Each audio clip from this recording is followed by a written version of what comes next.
Sí, sí, te referiste. Bueno, tengo que contarles, me gustan mucho, estos libros, a mí me gusta, esto es un libro prácticamente familiar, que hizo familiar, no, uno lo siente como una familia, pero ahí se habla mucho del tema del indio y del desarrollo de las estancias en 1880, 1890, 1900, ¿no? En la Lanza Rota. Este fue Dionisio Solastra, fue secretario de Roca, muy joven, 2 años solamente, pero cuando era joven, y bueno, después fue embajador y tuvo otras resonancias políticas, pero escribió 3 libros muy buenos. El más conocido es La Lanza Rota, son capítulos cortos de las estancias, de los indios, de Marcelino Vargas, que fue un capitán de frontera en Junín, que mantuvo a raya todo el tema indio en la época de 18, antes de la conquista, en 1870, era comandante de guardias nacionales, capitán. Y era un hombre muy sencillo, él era hijo de una india y de un criollo, así que hablaba el idioma con los indios, pero los mantenía a rayas. Ese es muy lindo. Y después El indio del desierto, del mismo autor, Dionisio Solastra, donde hace una descripción de las distintas etnias que habitaban Argentina en ese entonces, hablando de las del centro y del sur, ¿no? Claro. Los banqueles, los pampas, los tehuelches y los araucanos. Pero hace una descripción muy buena y muy real, donde aparte rescata los valores que ellos tienen, las costumbres que tienen, las distintas costumbres y demás. Y ese se llama El indio del desierto. Discúlpeme, Sí. lo interrumpo con una preguntita. Los araucanos vendrían a ser lo que hoy por hoy conocemos como mapuche, ¿verdad? Pero que no eran nuestros. Los nuestros eran los tehuelches ahí en el sur. Bueno, ahí hay una evolución de la historia que es muy interesante. Yo me uno, he tenido conferencias junto con con Juan Namuncurá. ¿Sí? Juan Namuncurá es un chosno de Manuel Namuncurá y de Calfú Curá, y sobrino tataranieto de Seferino Namuncurá. Así que bueno, hablamos mucho de estas cosas. Y bueno, yo lo que siempre transmito, que hay que rescatar la evolución también de la historia, porque nosotros lo que sufrimos del indio fue el malón, como hecho tal. Bueno, ese tema, una vez que se terminó, el indio se incorporó plenamente, eran argentinos. Manuel Namuncurá era argentino, tuvo familia argentinos, hijos, todos los hijos argentinos estudiaron acá, y tiene una descendencia enorme que son muy argentinos. Y aparte tenemos un santo, Seferino Namuncurá, sí, claro. Un santo argentino, ¿no? Lo tenemos plenamente. Así que, más allá de si vinieron de Chile y todo, que Calfucurá sí viene de Chile, aparte él dice soy chileno, pero toda su tribu y su vida transcurrió en Buenos Aires, entre Buenos Aires y La Pampa, digamos, ¿no? Así que bueno, y después termina con eso, donde terminan con una educación de sus hijos, todos bautizados, todos casados, todos con descendencia de argentinos. Participaron del ejército. Después estaban todos los otros que eran indios amigos, que había muchos. Los indios pampas, por ejemplo, tuvieron mucha época de ser indios amigos, en otros momentos no. Y de hecho participaban en las peleas políticas. Por ejemplo, los pampas de Catriel con Mitre cuando se hace la Revolución de la Verde. Así que bueno, ahí hay toda una inmensa historia, que la historia, yo digo, para mí, termina bien en ese sentido. Quedan todos incorporados, los indios se sienten argentinos, aportaron mucho a Argentina, están todos los que son los araucanos y los que se llaman ahora mapuches sobre la cordillera, y en aquel entonces, a partir de 1880 en adelante, que estaban allí, se les dieron tierras allí, y ellos poblaban un lugar que estaba completamente despoblado, y que Chile, a pesar de los pactos y todo, apetecían. Entonces ellos eran custodios también de la frontera. Así que hay todo un papel ahí muy interesante que hay que actualizar o hay que verlo ahora. Pero bueno, el tema que ha pasado estos últimos años es inaudito porque bueno, es una pérdida de la historia real, ¿no? Y de una historia de mucho valor, que aparte para toda la gente que participó, se regó con sangre, con sacrificio, Sí, con bueno, eso es lo más sufrimiento, triste, claro. con todo lo que puede dar un ser humano por amor a algo que se estaba formando, que era la patria. Y ellos lo dieron todo, así que en ese sentido, así que esos libros son interesantes los dos. Después traje este de Roca y la educación. Para explicarles a los señores, buenas tardes. Acá hay una muestra de libros sobre Roca y acá sobre Juan Manuel de Rosas. Pueden. Bueno, y Roca y la educación, que escrito por Rosendo Fraga. Hay otros autores, como José Arce, también ha escrito mucho sobre Roca y la educación. Y bueno, la famosa ley 1420 es de Roca. Todo el mundo dice, se la adjudica a Sarmiento, pero la ley es de 1884 y llevó 4 o 3 años y medio poder aprobarla, poder hacerla. Así que fue un enorme esfuerzo, que es donde aparte Roca ahí tiene ese encontronazo, si se quiere, no tanto, se dice siempre la pelea con la Iglesia. Bueno, fue con 2 o 3 obispos y con el Vaticano, en el sentido de que el nuncio apostólico se metió en la cuestión educativa. Y había una ley aprobada que hacía que la educación fuera obligatoria. Y laica, ese era el conflicto. Sí, la ley era obligatoria, primero de todo, era obligatoria y gratuita. La ley, como era obligatoria, tenía que ser gratuita, no podía cobrarse. Y era gradual, por eso primer grado, segundo, tercero, el aumento de los conocimientos. Y otro título que tenía era y conforme a los principios de la higiene. Tenían muy presente en aquel entonces que no existían las aguas corrientes y todas esas cosas, y la fiebre amarilla y la cólera que había habido 10 años antes. Entonces el tema de la higiene era un tema sustancial en la ley. Nos dice el profesor que hacemos ahora la presentación allí. Bueno. Así que... Bueno. Y otra cosa interesante es que la misma ley permite que se enseñe religión fuera del horario de clase. Claro.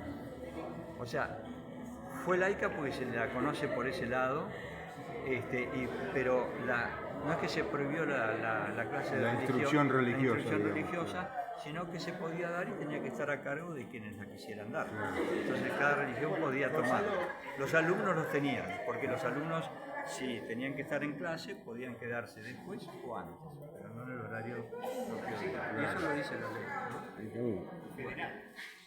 Nos llama Gonzalo para...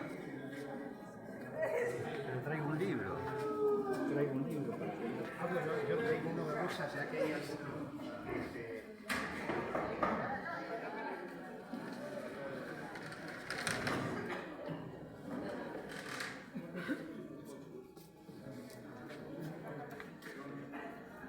Perdón, ahora sí, vine y puse para tener algo en la mano, para que las manos no estén libres. Bueno, buenas tardes a todos. Claro, estamos escoltados como corresponde.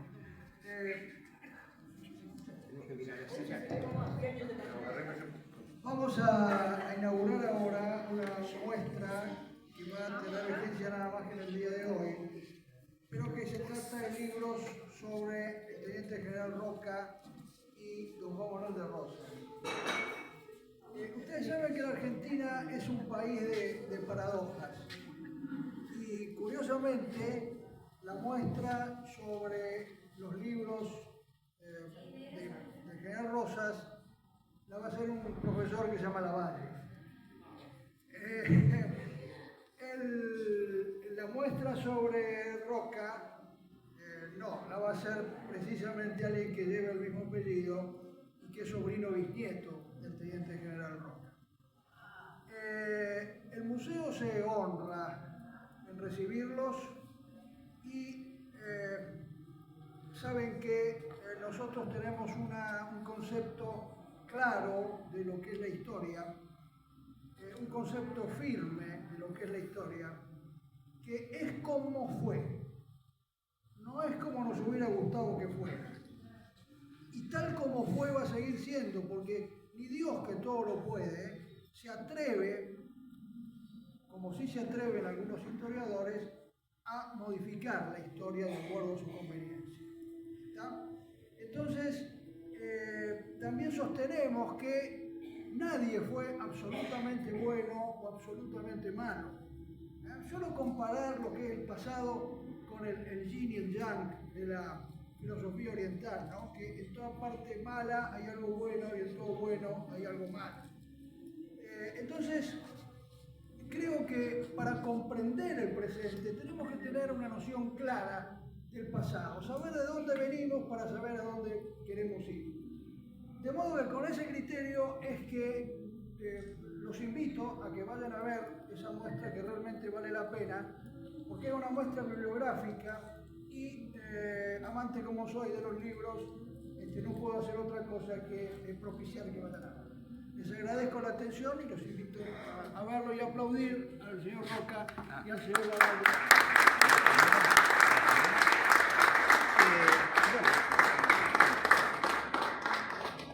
Me parece que no necesito el micrófono solo un momento.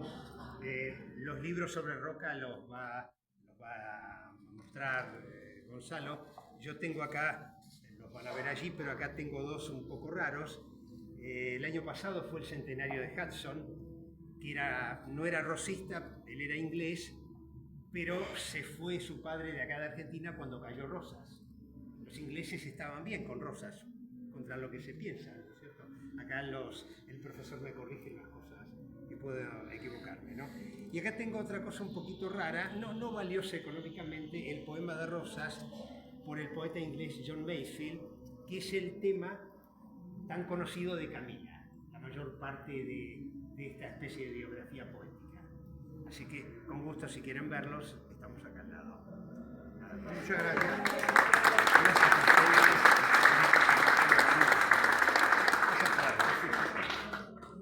Bueno, buenas tardes. ¿Me escuchan? ¿Sí? Bueno, muy bien. Bueno, y tenemos la muestra allí. A mí me toca presentarlo a mi tío bisabuelo, como decía el profesor Falco. Y bueno, les traje acá un poco para tentarlos estos dos libros. Este es el libro más conocido de Roca, que escribió Félix Luna y que en ese momento se leyó mucho. Bueno, entonces yo pongo el micrófono. Ahí sí, ahora sí, bueno, disculpen.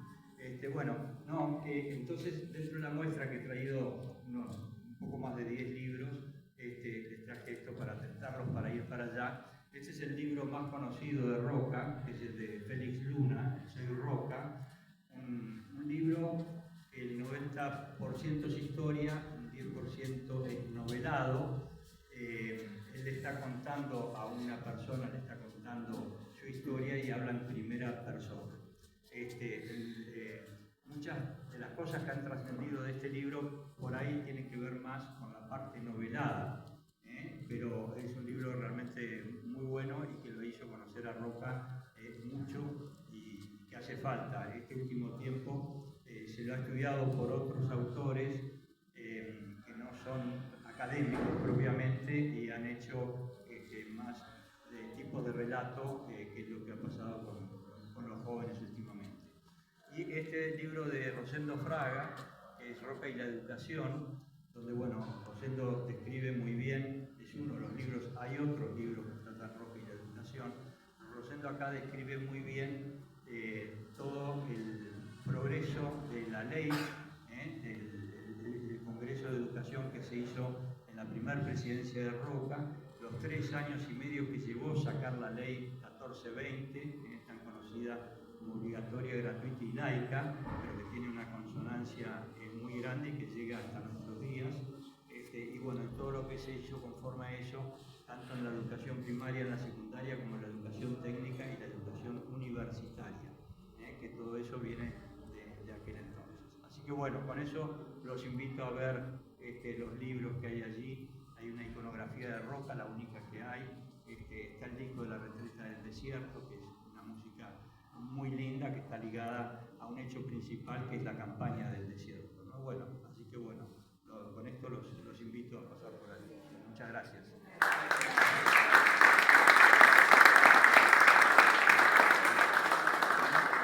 Quiero agradecer agradecer tanto al doctor Balco porque realmente toda esta presentación acá, el museo, cómo está, yo he venido ya anteriormente al museo, pero no a hacer presentación, y bueno, y que nos reciba con un soldado de la conquista, con un infernal de Güemes, y con una dama, así toda una presentación que realmente es muy buena. Muchas gracias. Muchas gracias, doctor Balco.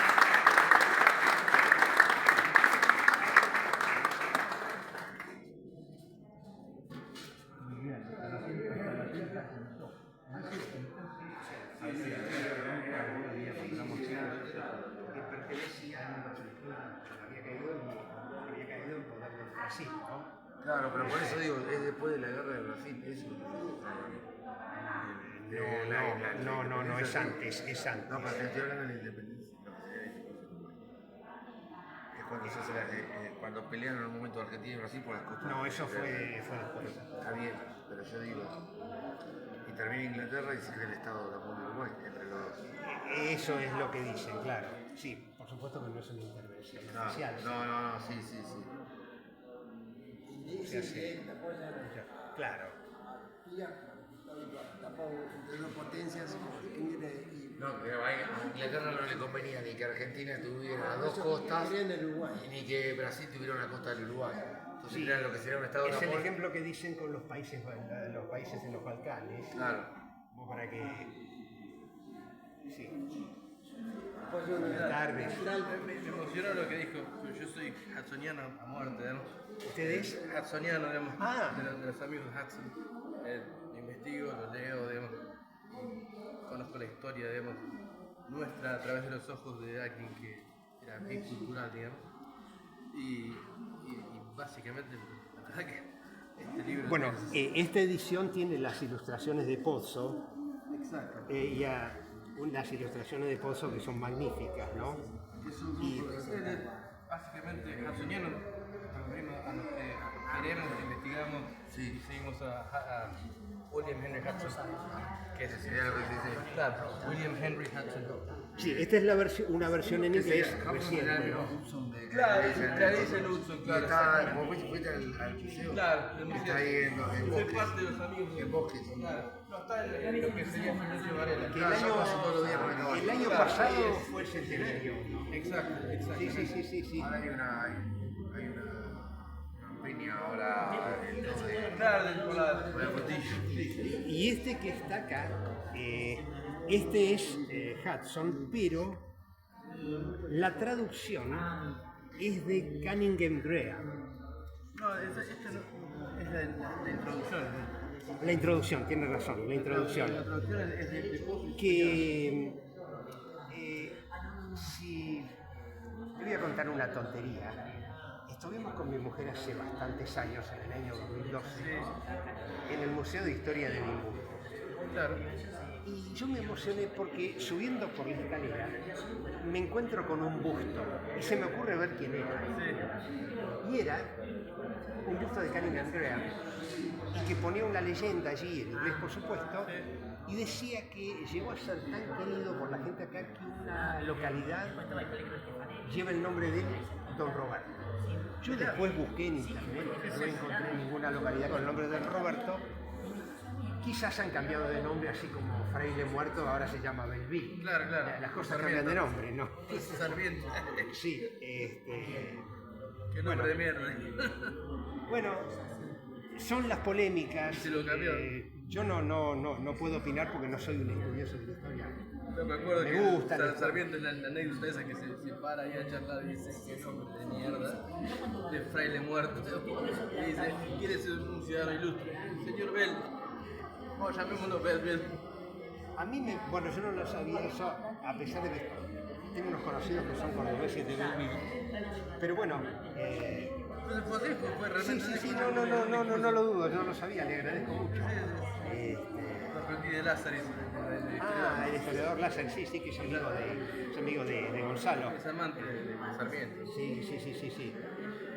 Yo no me meto en las polémicas porque yo no he estudiado en profundidad, entonces no puedo Que es opinar, ¿no? imposible. Yo sé un poco de Bueno, esto. pero alguien por lo menos que se ha dedicado, yo he tenido un acceso más bien literario a estas cosas. cosas, ¿no? Karen Ram es otro personaje que también me encanta, el estudio porque es increíble. Es el fundador del Partido Laborista Escocés, fundador del Partido Nacional Escocés.